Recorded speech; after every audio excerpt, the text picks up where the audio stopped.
নিয়োগ পুনর্বহাল করে বিদ্যালয়ে যোগদানের এক দফা দাবিতে আবারও শাহবাগ মোড় অবরোধ আন্দোলনরত প্রাথমিক সহকারী শিক্ষকদের। রাস্তা থেকে আন্দোলনরতদের সরাতে এক পর্যায়ে লাঠিচার্জ ও জলকামানের ব্যবহার পুলিশের।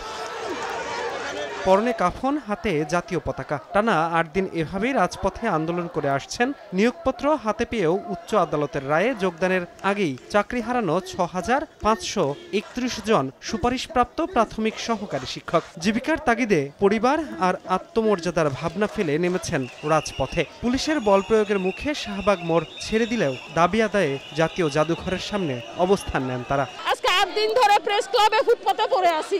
একটা মেয়ে কতটা কষ্ট করে এ পর্যায়ে আসে সেটা শুধুমাত্র ভুক্তভোগী ছাড়া কেউ জানবে না। আমাদের সাথে এত বৈষম্য কেন?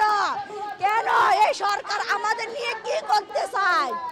আমাদের অধিকারটা যদি ফিরে না দেয় আমরা মরে যাব। নিয়োগ কবে, কোন স্কুলে জয়েনিং কিছুই বলতে পারতেছি না। এটা তো আমাদের অন্যায় ছিল না। মূল সড়কে যান চলাচল স্বাভাবিক করতেই ব্যবস্থা নেওয়ার কথা জানায় পুলিশ। তারা এখানে এসে জনদুর্ভোগ তৈরি করছে। আপনি দেখেন এই মোড়টা খুব গুরুত্বপূর্ণ, অনেক হাসপাতাল আছে, অনেক জরুরি সেবা নেওয়ার জন্য মানুষ যাচ্ছে, কিন্তু এই মোড়টা অবরুদ্ধ করে রাখলে জনদুর্ভোগ তৈরি হচ্ছে। তাদেরকে আমরা বুঝিয়েছিলাম, অনেকবার বুঝিয়েছিলাম, প্লিজ আপনার এই মোড়টাতে আসবেন না।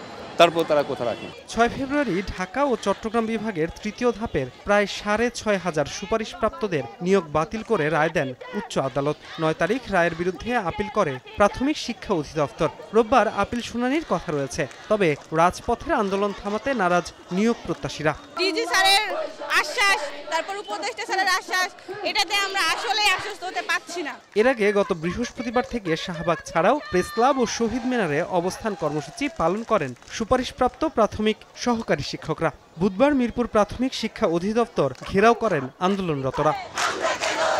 ধ্রুব ব্যানার্জি, সময় সংবাদ, ঢাকা।